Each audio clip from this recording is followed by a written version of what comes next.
এত টাকা নিয়ে যাওয়ার পরেও কি বাংলাদেশ চলতেছে না ভাই?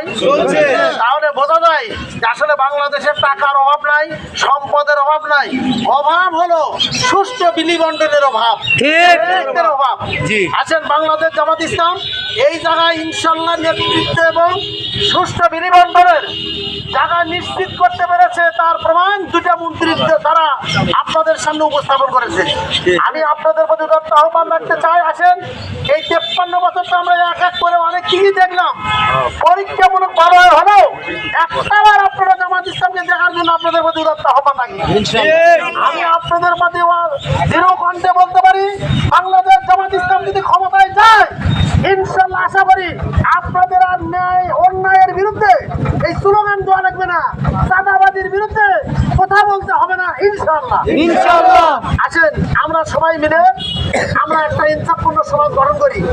আমি আপনাদের কাছে পরিশেষে এই মেসেজটাই দিতে চাই যে আওয়ামী লীগ সরকার যদি 5ই আগস্টে না পালাইতো তাহলে তো এই 4.5 বছর আমাদেরকে ওয়েট করতে হতো। কি কথা ঠিক আছে? আছেন না সেই 4.5 বছরের সাথে আর 5-6টা মাস যোগ দিয়া একটা দামের জন্য হলো জামাত ইসলামকে একটু ক্ষমতায় দিয়ে একটু পরীক্ষা করে আমরা দেখি। যদি তাদের কথা আর কাজের মধ্যে মিল না রাখতে পারে প্রয়োজন হলে লাঠি দিয়ে পরবর্তী বছরে আপনারা পুকুরের মধ্যে ফালাই দিবেন। আসেন আমরা সবাই মিলে একটা সুন্দর বাংলাদেশ গঠন করি। কারণ বাংলাদেশ জামাত ইসলাম যে জিনিসটা লালন পালন করে সেটা হলো ইসলামী অনুশাসন অনুযায়ী নিজেরা চলার চেষ্টা করে এবং দেশকে সেইভাবে পরিচালনা করার জন্য চেষ্টা চালিয়ে যাচ্ছে।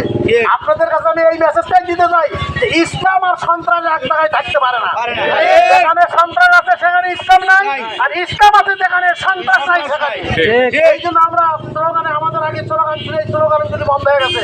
সব সমস্যার সমাধান দিতে পারে আল কোরআন, সব সমস্যার সমাধান দিতে পারে আল কোরআন।